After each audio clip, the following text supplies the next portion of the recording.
Hello friends, this is improvement academy. और आज इस चैनल में हम लोग पढ़ने वाले हैं बायोलॉजी से रिलेटेड कुछ इम्पोर्टेंट क्वेश्चंस जो हर एक कंपटीशन एग्ज़ाम के लिए बहुत ज़रूरी है। अभी हाल ही में जो एसएससी जीडी के एग्ज़ाम्स चल रहे हैं उसकी प्रिपरेशन के लिए ये जो क्वेश्चंस हैं आप लोगों की बहुत हेल्प करने वाले हैं। तो चलिए फ्रेंड्स, स्टार्ट करते हैं हमारे क्वेश्चंस।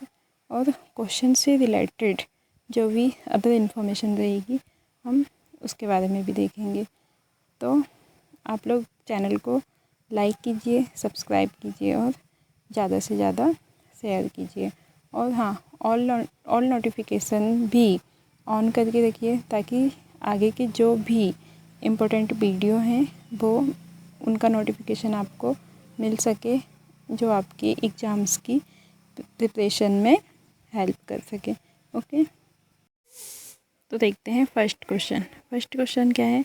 एंजाइम्स ऐसे ब्लैंक होते हैं जो जीवित कोशिकाओं के भीतर उत्प्रेरक के रूप में कार्य करते हैं। तो एंजाइम क्या होते हैं? Answer A, protein. सेकंड, मानव शरीर में किसके द्वारा प्रत्येक गतिविधि को नियंत्रित किया जाता है? तो आंसर है ए, स्नायु तंत्र। थर्ड, किसको शेल का सुसाइड वेग कहा जाता है? सुसाइड वेग मतलब आत्महत्या की थैली। तो आंसर है डी, लाइसोसोम। नेक्स्ट, दांतों का इनेमल किसका बना होता है? तो answer C, calcium phosphate. Fifth question, रक्त में ग्लाइकेटेड हीमोग्लोबिन का स्तर कई कारकों से प्रभावित होता है। निम्नलिखित में से कौन सा उनमें से एक नहीं है? तो देखिए, रक्त की कमी ब्लड से रिलेटेड है, आयरन की कमी भी ब्लड से रिलेटेड है, याददाश्त जाना ब्लड से रिलेटेड नहीं है, और डी, गर्भावस्था भी ब्लड से रिलेटेड है। तो आंसर है हमारा C. Okay, next, ascorbic acid का नाम क्या है? Answer A, vitamin C. Seventh question, उस ऊतक का नाम बताइए जो किसी पौधे के विभिन्न भागों में भोजन पहुंचाते हैं। तो आंसर ए, फ्लोएम। फ्लोएम भोजन पहुंचाते हैं और जाइलम क्या होते हैं? पानी पहुंचाते हैं। पैरेन्काइमा ऊतक क्या करते हैं? पौधों के लिए भोजन को संचित करके रखते हैं। और स्क्लेरेन्काइमा क्या है? कोशिका की जो मृत कोशिका होती है वो, जो जैसे वृक्षों की छाल हो गई, नारियल के ऊपर की जो खोपड़ी होती है वो। अब हम देख लेते हैं जाइलम और फ्लोएम में अंतर। जाइलम क्या करता है? पानी और खनिज लवण ले जाता है, बट ओनली एक ही डायरेक्शन में ऊपर ले जाता है। लेकिन जो फ्लोएम है वो दोनों डायरेक्शन में वर्क करता है। जड़ से भी खाना को ऊपर ले जाता है और जो पत्तियां भोजन बनाती है उसको रिवर्स, पौधे के जिन जिन भागों में भोजन की आवश्यकता होती है उनको पहुंचाने का काम कौन करता है? फ्लोएम। तो ये है जाइलम और फ्लोएम में मेन अंतर। ओके, नेक्स्ट क्वेश्चन, हीमोग्लोबिन और मायोग्लोबिन दोनों के निर्माण के लिए क्या आवश्यक है? तो इसका आंसर है सी, आयरन। अब हीमोग्लोबिन कहाँ पाया जाता है, मायोग्लोबिन कहाँ पाया जाता है? तो हीमोग्लोबिन जो होता है ब्लड में होता है और मायोग्लोबिन जो है मांसपेशियों में होता है। और यहाँ पे जो ग्लोबिन वर्ड है, ग्लोबिन एक प्रोटीन का नाम है। ओके, तो हीमोग्लोबिन और मायोग्लोबिन दोनों के निर्माण के लिए क्या आवश्यक होता है? आयरन। और आयरन का सिंबल क्या है? Fe। नेक्स्ट, मानव शरीर के किस अंग को शरीर का रासायनिक कारखाना कहा जाता है? तो आंसर है बी, यकृत मतलब लीवर। कैसे? जो भी केमिकल जाता है शरीर के अंदर तो सबसे पहले लीवर ही डैमेज होता है। लीवर से ही पता चलता है कि शरीर पे जो भी रासायनिक पदार्थ, जैसे कुछ जहरीला पदार्थ अगर गया है, लीवर ही उस जहरीले पदार्थ को संचित करके रखता है। ओके, नेक्स्ट क्वेश्चन हमारा, मस्तिष्क के उस भाग को पहचानिए जो शारीरिक मुद्रा, संतुलन और साम्यावस्था को नियंत्रित करता है। Option A, cerebrum. Second, brain stem. C, diencephalon. और डी है सेरेबेलम।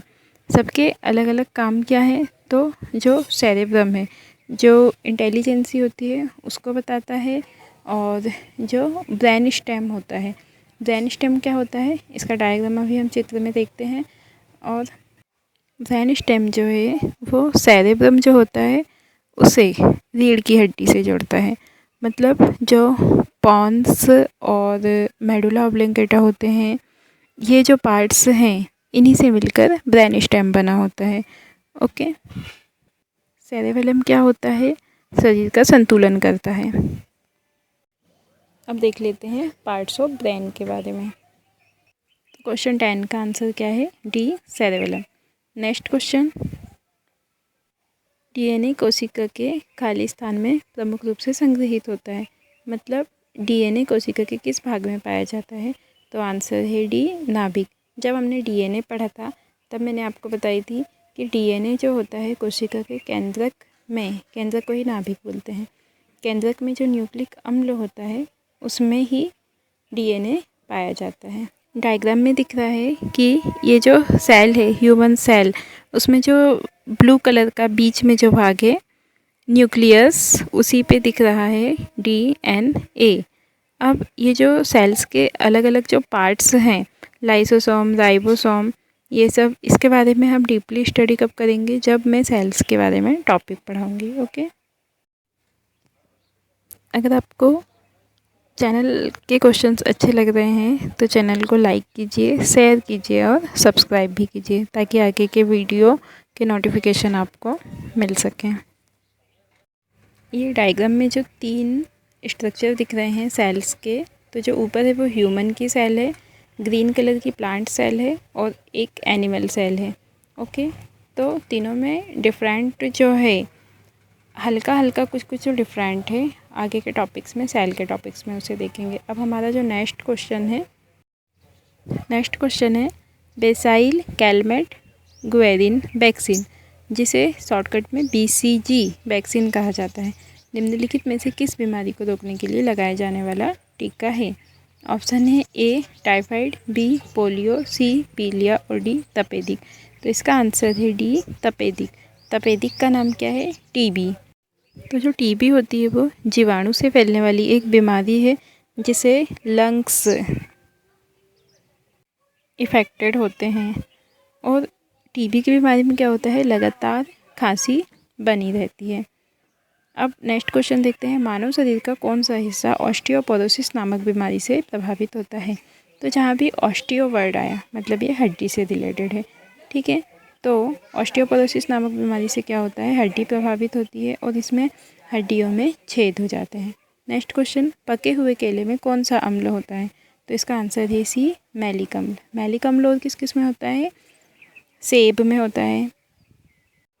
सल्फ्यूरिक अम्ल को रसायनों का राजा बोला जाता है जिसे H2SO4 बोलते हैं। और ए हाइड्रोक्लोरिक अम्ल जिसे HCl बोलते हैं, ये अमाशय में पाया जाता है और ये बहुत ही प्रबल अम्ल है, HCl और सल्फ्यूरिक अम्ल। अब डी बचता है फार्मिक अम्ल। फार्मिक अम्ल किस में होता है? चींटियों में।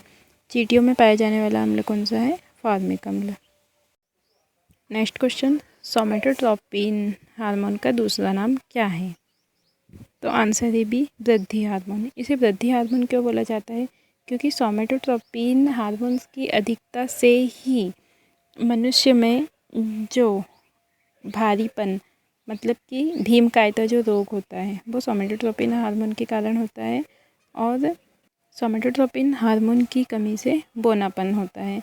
ठीक है, एक बीमारी है जिसका नाम है एक्रोमेगली, वो भी सोमेटोट्रोपिन हार्मोन की अधिकता से ही होती है। नेक्स्ट क्वेश्चन, पत्ते के तने जैसा हिस्सा होता है जो अंकुर को तने से जोड़ता है, उसका आंसर क्या है? डेंटल। इंग्लिश में क्या बोलते हैं? पेट्यूल। अब जो मध्य शिरा है वो कहाँ होती है? इसे जब मैं पत्ती वाला टॉपिक पढ़ाऊँगी उसमें अच्छे से समझेंगे। अभी डायग्राम में आप देखिए पेट्यूल कहाँ पे है, जो पत्ती को तने से जोड़े रखता है, उसे कहते हैं इंग्लिश में पेट्यूल।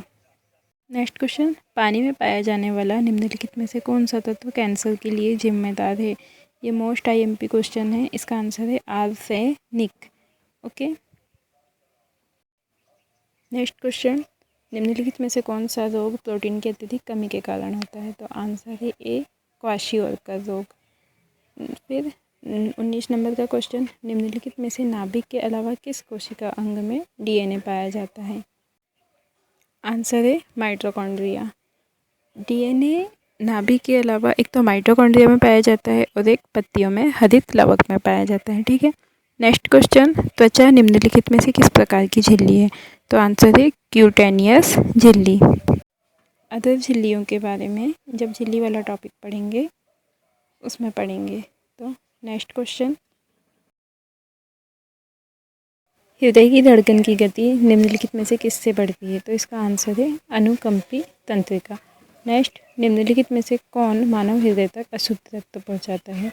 तो जो फेफड़ों की धमनियां होती हैं वो मानव हृदय तक अशुद्ध रक्त ले जाती हैं। ये एक एक्सेप्शन पढ़े थे हमने कि जो सारी धमनियां होती हैं उस पर तो शुद्ध ब्लड होता है, बट एक्सेप्शन क्या है कि जो फेफड़े की धमनियां होती है, पल्मोनरी धमनी या जिसे फुफ्फुस धमनी बोलते हैं, उसमें अशुद्ध ब्लड होता है। अब इसी से रिलेटेड नेक्स्ट क्वेश्चन, कौन सी शिरा फेफड़ों से हृदय में शुद्ध रक्त लाती है? तो इसका आंसर क्या है? फुफ्फुस शिरा। जस्ट अपोजिट, फुफ्फुस शिरा में शुद्ध ब्लड होता है और फुफ्फुस धमनी में अशुद्ध ब्लड होता है। तो ये थे फ्रेंड्स हमारे आज के क्वेश्चन। 22 क्वेश्चन हमने आज कवर किए। अब मिलते हैं नेक्स्ट सेशन में। Thanks for watching this channel. Thank you.